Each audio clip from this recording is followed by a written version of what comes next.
Hey UTV Boondockers. Today's episode we're going to talk about shock maintenance. I'm here with my buddy Brent. What's happening? In his bad to the bone rig, he had a little leaky shock problem. I had the same thing. These Walker Evans, when they're next to the exhaust, they get a little warm and the seals blow on them. So we're going to talk about everything shock related today. I got a great guy we're going to interview soon, Pete, my buddy. He knows a lot about shocks, come from the motocross world, so stay tuned. We're going to cover that real soon. So we're going to give you a little background on the problem. You'll see on this rear passenger one, it leaks right down in here. It's all juicy and makes a big old mess and reduces shock performance. So because of all the heat that's kicked off from this thing, it just cooks the inside and then the seals go. Well, when we take these off, because it's basically what we're going to do is jack it up just enough to relieve the pressure on the shock and take all of them off, get them all serviced. My buddy's going to take care of all that we're going to interview here shortly, so stay tuned for that. Now, one thing to notice is if you ever take your own shocks off for service, make sure there's a little thing here on this particular Walker Evans shock with no remote reservoir. Make sure that little dealie there where you can hook it up is pointed outward. Another thing I'm going to do is I'm probably just going to write on these with a Sharpie to write down that this is the right rear, that's, you know, the front passenger, whatever. We're going to write down something. You can always take it off a little acetone later, but that way you know where the shocks went, try to put them on exactly where they came off of. So stay tuned. We're going to cover more about this soon. All right, so we're going to do this side up front here first. We got good light. So what you want to do is first you want to jack up the machine. So basically you have relief on this. You don't need to lift the tires off the ground. Just get it so this is relieved so that you can pop it off. You don't even need to take your tires off. I would recommend too, put some jack stands down. We have a couple underneath there. Just in case the jack were to fail or something, you know, it gets cold, you leave it up here for a while. Because ideally we're going to take these off, take them in for service. When they're done, put them right back on. Fortunately, I know a guy. We're going to interview him shortly, so stay tuned. So hopefully this should be a take it off. He does his work, and then we put them right back on. So we're going to whiz these off real quick and show you. And all this is a 15 millimeter.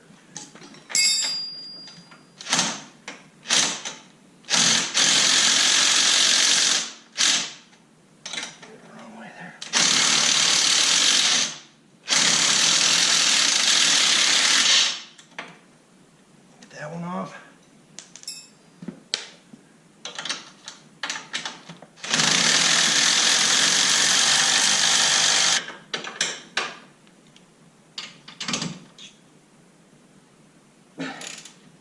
All right.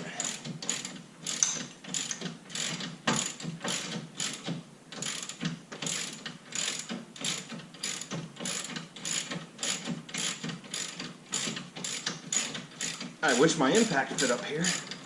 That would be awesome. But it doesn't. These what, these Super ATVs? Yeah, Super ATVs. Yeah, Super. It's just a little different. So that thing got wedged down in there really good, right in this area here. And so we had to like push down and loosen up the shock. My stock ones work pretty darn good. These ones are a little bit of a pain in the butt, but I wanted to show you less our struggle that we got these things out. So now we're going to go to the other side with lessons learned and try to get those out.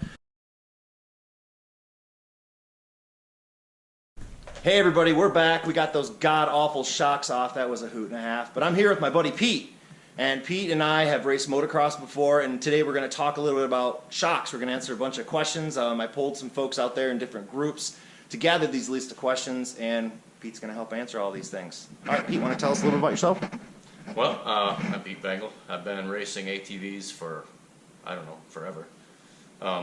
If you race ATVs or you race motorcycles, snowmobiles, side-by-sides, whatever, well, you break stuff, you wear stuff out, and one of those things is the suspension.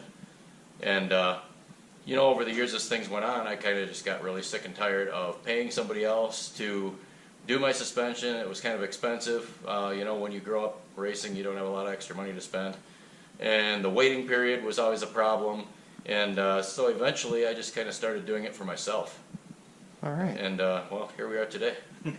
Excellent. Well, the one we have here, my buddy Brent's machine, he had the same issue I did. We both have 2017 General 4s that came with these Walker Evans. And I remember when it happened to me, I called Pete. I'm like, Pete, my shock's pissing all over the place. You know, what's going on? And it ended up being a seal in here, which we'll cover in a second. So some of these are, I wouldn't say too hidden, but as a rule of thumb, Pete, you know, when should you get shocks rebuilt? What kind of stuff do you watch for? You know, there's not a golden rule as far as when you should have them serviced.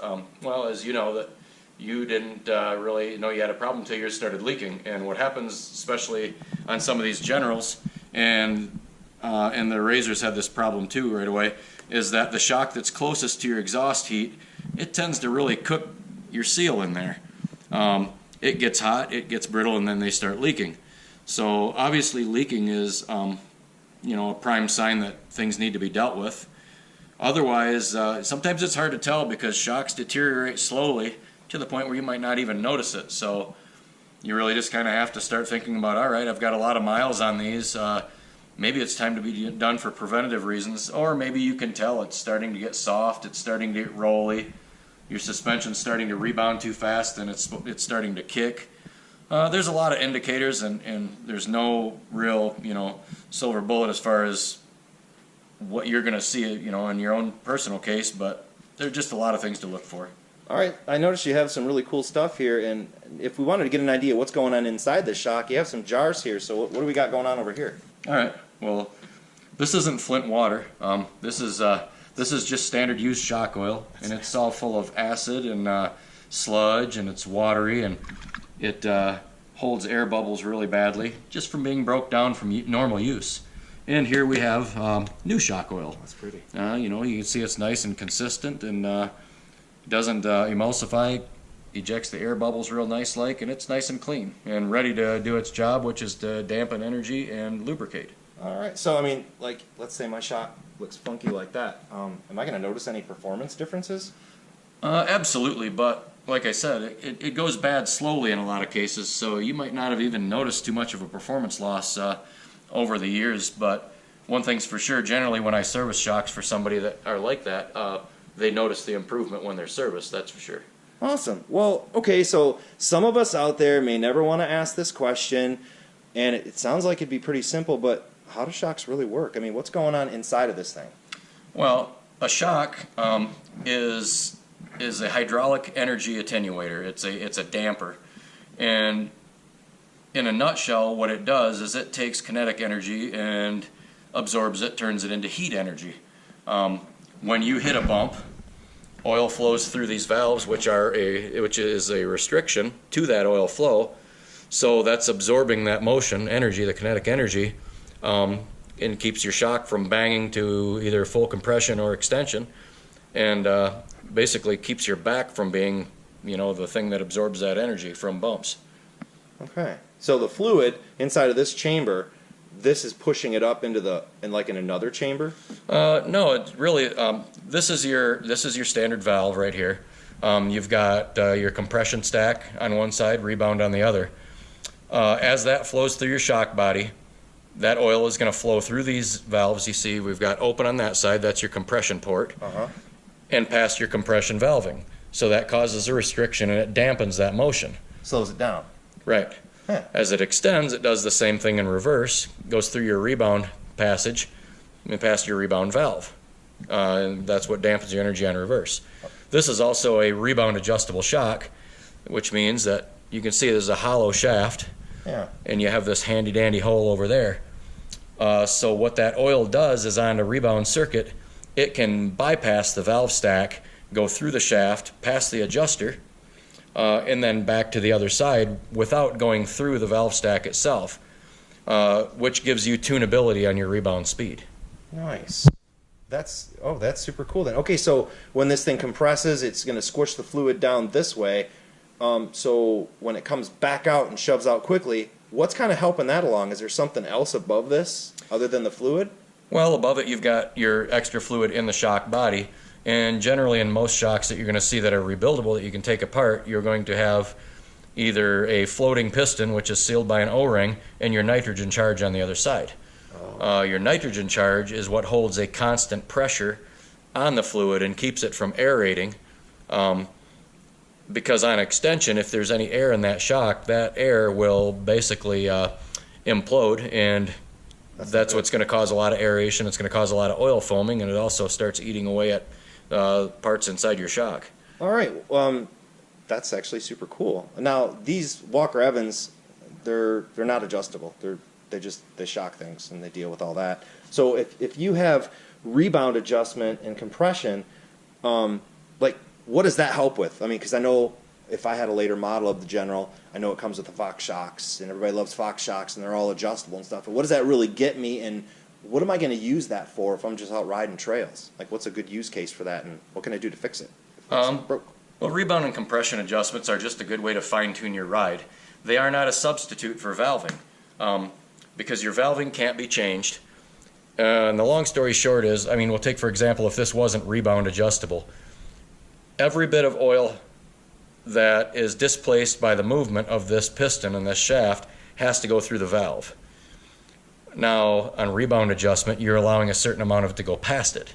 Oh. So that's where you can get that tunability. So you're not changing your valving by changing this adjustment. What you're doing is you are varying and regulating the amount of oil that can bypass your valving piston. So that makes it come out faster then. Right. Oh. And that would be a rebound circuit right there. This is a good example here of a compression adjustable remote reservoir shock. This is a piggyback. As I said, every bit of oil needs to go through that piston, but when the shock compresses, you're taking up volume inside the body of the shock when the shaft goes up into the body. Now that oil has to be displaced through the upper part of the shock and through your compression adjuster. Wow. So what a compression adjuster does is you can either restrict or let it free flow the amount of oil that's displaced by that piston floating up, pushing up into the shock. And that's where you get your compression adjustability.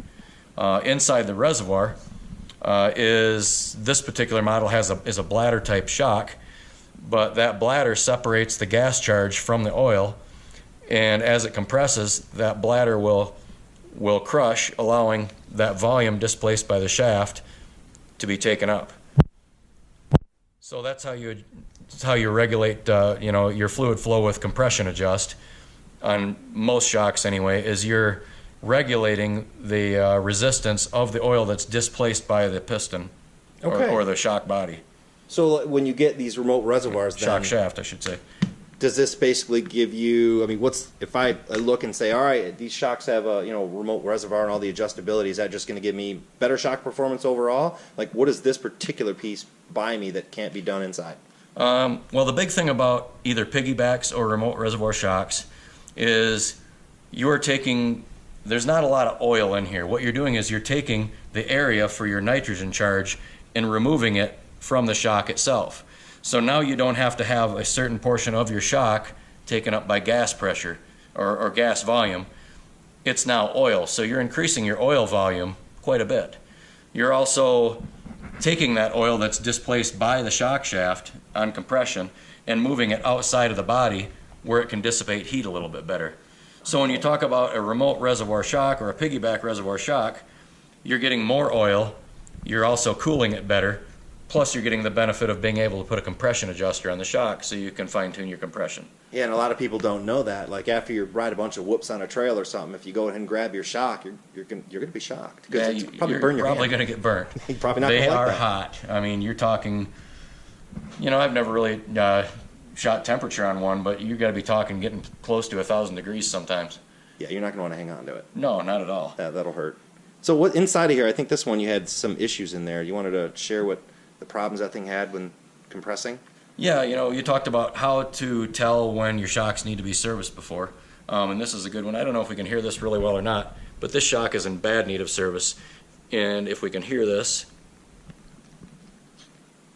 you can hear that sloshing noise is air going through the valve. Yeah. So what's happened is over time, some of your gas charge has gone past the bladder, through the bladder, because they're a little bit porous, and now some of that gas charge is in with the oil, which at that point you have a glorified emulsion shock. And when the gas combines with the oil, Flint well, water. yeah, the Flint water, they aerate, and you can't dampen air with this valve stack. It's made to dampen oil, not air. So if you've got air combined with oil, that's when you get shock fade, they get bouncy, they get soft, and your back pays the price. Now, shocks hiss, though. We hear hissing. That's normal. You can hear the oil going through the valve, but it's pretty noticeable when you have air in there because you can hear air bubbles going through the valves. So listen for that out there. If you hear that, get your shock serviced. All right, so now let's talk a little bit about springs. We've talked about shocks. I think we got a pretty good understanding, hopefully. I definitely have a lot better understanding. So how much of a role do springs play? Springs play a really big role. You know, in a perfect world, springs wouldn't play much role at all because some of the misconception about springs is that they are responsible for your ride quality or the way your machine handles. And realistically, a spring is only to hold, let's say, hold your butt at a certain height above the ground. Springs are primarily to set the ride height of your vehicle, which keeps your shock in a proper static state so that you have enough room so there's damping on extension, there's also damping on compression. It doesn't do you any good to ride with a shock that's topped out all the time or bottomed out all the time. So the job of a spring primarily and ideally is to keep the shock in its proper static state, which would be why we set ride height on a side-by-side, on a motorcycle, or on an ATV. Okay. Okay, so like example with this guy here, the General specifically, this is a pretty burly shock. It's just one shock. And is that mostly because this thing just does work and it has some play also?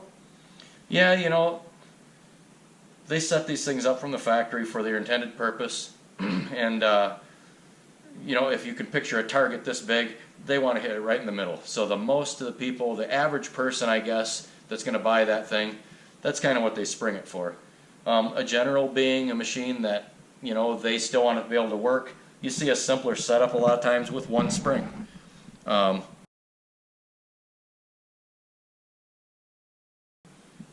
Different machines like razors, in the pure sport machines, you're going to see longer shocks and you're going to see multiple rate springs. And that's how you can get ride quality up high in the travel where you're really kind of pouring the juice to it. But once you get back to that static ride height and you're compressing lower than your static ride height, that's where you want to be into your heavier spring yet. That's where you get your load carrying ability. You've crossed into load carrying rather than in ride quality. So I could technically make this ride more like a razor by swapping out my springs. Yes, you could. There would always be a trade-off, unless you went with just a crazy heavy mainspring and went with a multi-rate that's going to soften your rates up top in the travel.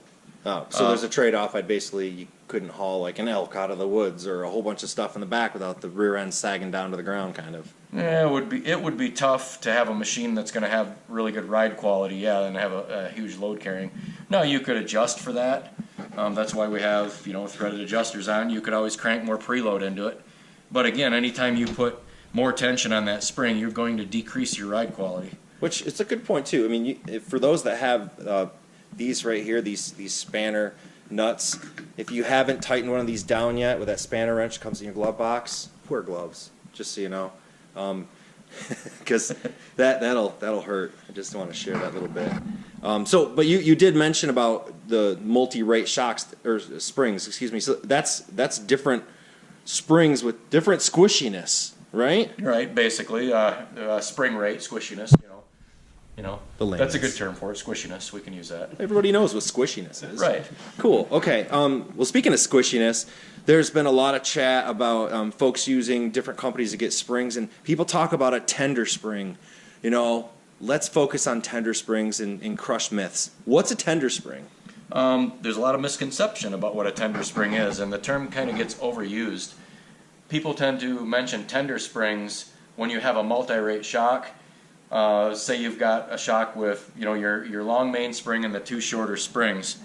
For the most part, the shocks you're seeing on the market, those are not tender springs. Those are just multi-rate springs.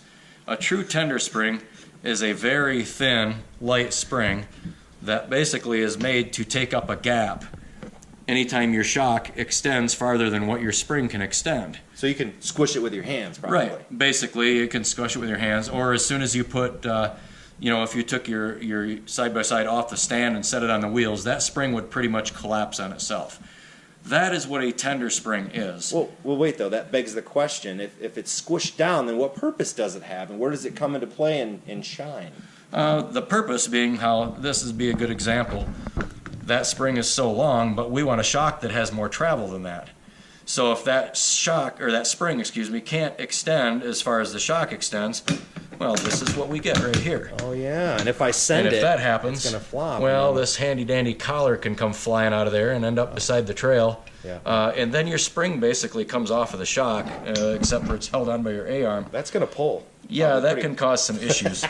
So that is really what the job of a true tender spring is to do, is to take up this gap and hold all these pieces together, because your shock is extending farther than what your springs can travel. So never remove your tender spring, folks. Don't do that. No, you have to have zero clearance in there, and actually a little bit of preload in most cases.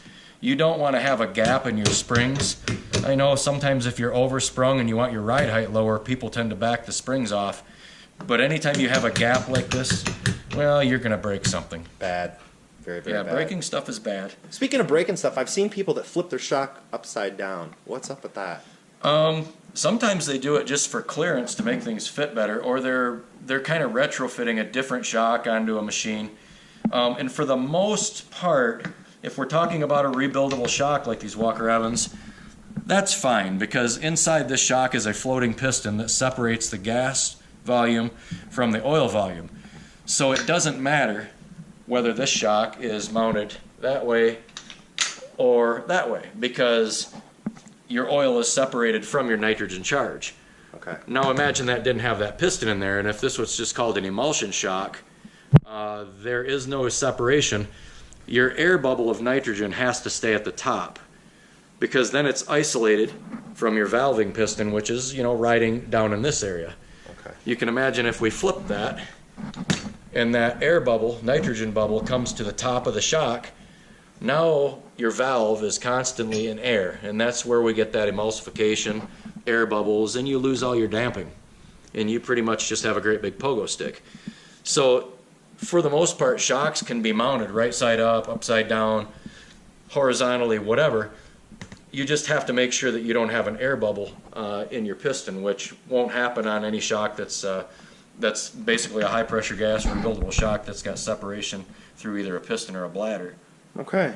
All right. Well, then the last thing that nobody loves to talk about, but don't try this at home. None of you, please. Know what you're doing by taking it somewhere. Take it to somebody that knows how to do this. It's a relatively inexpensive job. Tell them. Yeah. You know, long story short, you know, right off the bat, you can get hurt. They are under pressure. Also understand that not everything works perfectly in a shock all the time, and you can bleed pressure past floating pistons through bladders or whatever.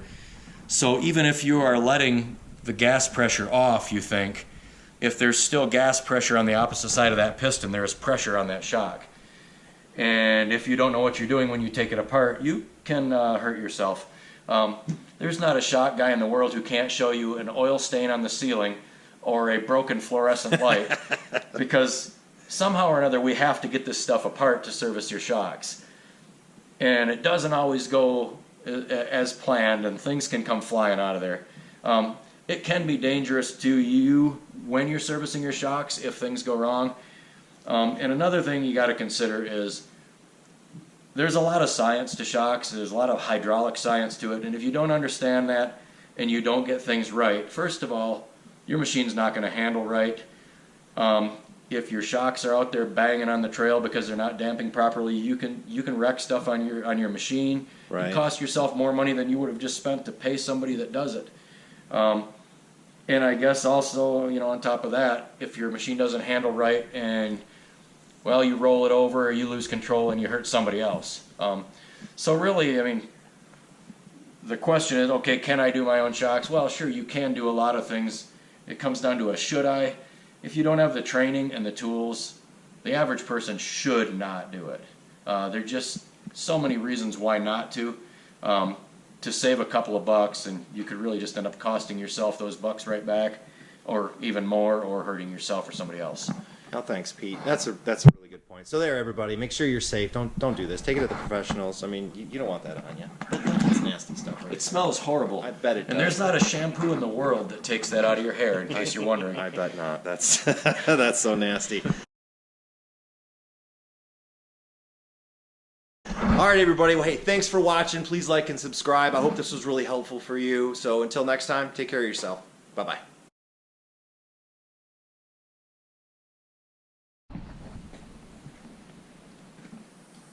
All right, we're back. We got the shocks. The springs are off for now. It's a little lighter to work with. So before we install, what we're going to do here, walk over and show you. So when you're riding around and you're hearing a squeaky, squeaky, squeaky, it's usually this right here. So what I like to do is throw a little silicone spray and just put it around here using my left hand, which doesn't belong to me. And then wipe off the excess. I'll throw that in the vise.